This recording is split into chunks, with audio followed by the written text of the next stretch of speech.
I'm going to talk about the notion, places and forms of power. And to do so, I'll deal with the Watergate scandal, which happened in the United States of America in the 1970s. First, let me give a definition of power.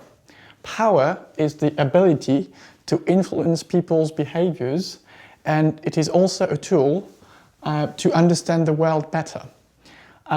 Power promotes social cohesion, but can also lead to tensions. Or last but not least, power implies counterpowers in any society. So the press is often referred to as the fourth power after the legislative power, the judiciary power, and the executive power. So through my presentation, I'll try to answer the following problematics. In what ways did the Watergate scandal help change American politics as well as influence a generation of journalists? To do so, I'll go through different parts. First, I'll deal with the press as a counterpower. Second, I'll talk about the freedom of the press to safeguard democracy. And third, I'll talk about the legacy of the Watergate scandal. So first, the press as a counterpower. The Watergate scandal happened in the 1970s in America, and on June the 17th, 1972, a break-in at the Democratic National Committee headquarters was reported in the USA, and the Washington Post was the newspaper which covered this event, and especially two journalists whose names were Bob Woodward and Carl Bernstein, who worked and investigated on this scandal. And President Nixon was directly accused of covering up the scandal, of first initiating this story, the break-in, in order to win the political campaign, but also to cover up the scandal. And so the investigation was launched by the US Supreme Court, which stands for the judiciary power.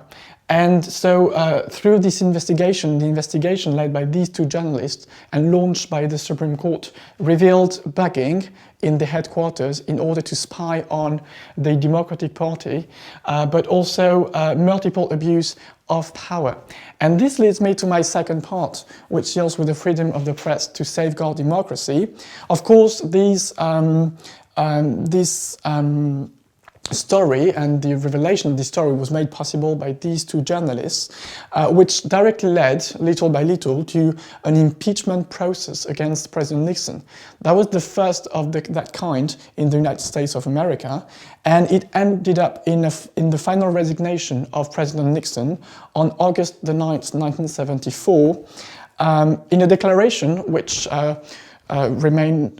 remains famous still today, in which he said, "I have never been a quitter, but still I have to leave presidency."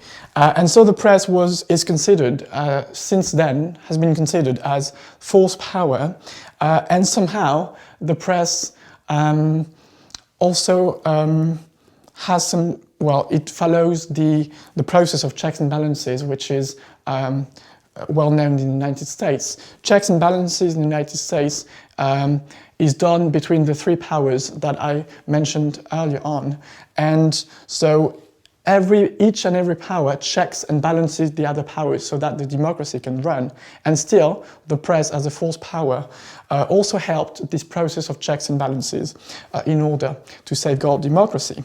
And so the smoking gun tape was an affair, an event in this investigation in which President Nixon was accused of organizing meeting at the Oval Office in order to cover up the affair, the scandal.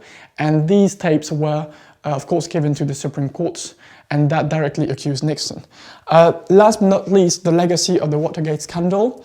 There was, of course, a critical situation in US politics. After this scandal, Americans did not trust politicians anymore. That became difficult for them. Even though President Ford pardoned Nixon on September the 8th, 1974, as he took over Nixon's presidency and became the next American president. And the Supreme Court in this affair showed almighty, it was all-powerful, and could end up Nixon's presidency.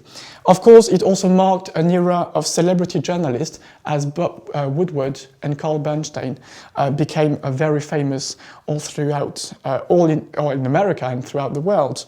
And more law schools appeared in the United States after the scandal as a way to regulate legislation and the constitutionality of laws. And of course, it also marked the beginning of gay scandals, Watergate, but also other scandals in America.